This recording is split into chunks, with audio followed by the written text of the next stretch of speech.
for me.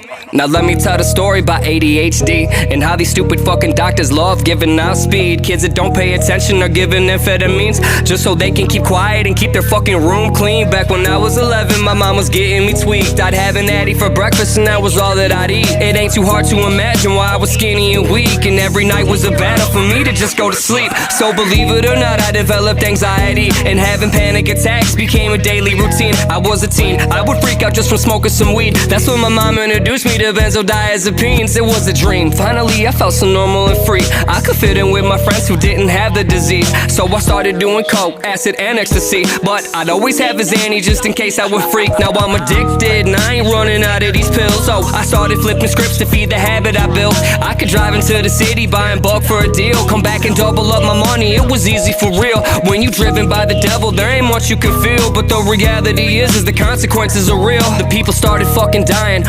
With anxiety rates soaring, this mother-daughter duo felt the time was right to focus a lens on the risks of Xanax, prescribed to nearly 17 million people in 2020 alone.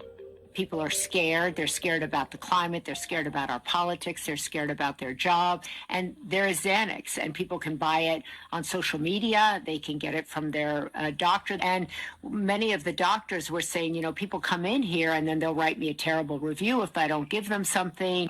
The film finds some doctors cave to the pressure and prescribe patients Xanax for years. But experts say it's only designed for short-term use, and the longer you take it, the higher the risk of getting hooked. Knowing what I know now, I would never have taken that first prescription.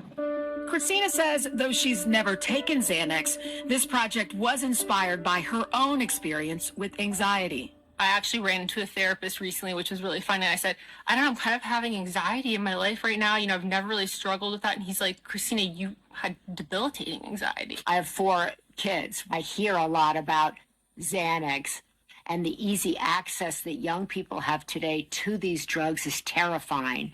The documentary features cases like 16-year-old Sammy Chapman, son of the famous relationship therapist Dr. Laura Berman. Last year, Sammy died after taking Xanax he had bought online that was laced with fentanyl. His devastated parents spoke out on Today. I went into his room and he was on the floor and gone.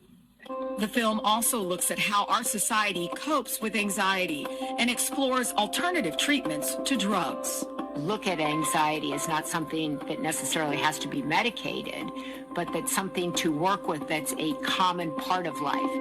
It's definitely time to have this conversation. Yeah. No question about it. And no one better than Maria and her daughter to have that conversation. Yeah, Absolutely. But, during the pandemic, a lot of folks, myself included, listen, now, full disclosure, I've taken Xanax for a number of years now, but I think a lot of folks discovered that as an option. And, you know, you take a step back and you realize maybe this has become more of a crutch. Yeah, and she's talking about other ways to deal with anxiety. Well, I was just going to say, we did the segment a couple weeks ago where you had the VR headsets brought in. We did the tap. And the tapping, which I downloaded. Journaling. Yeah, you got to learn about other ways. Yeah, it's important. The documentary Take Your Pills, Xanax, debuts today on Netflix.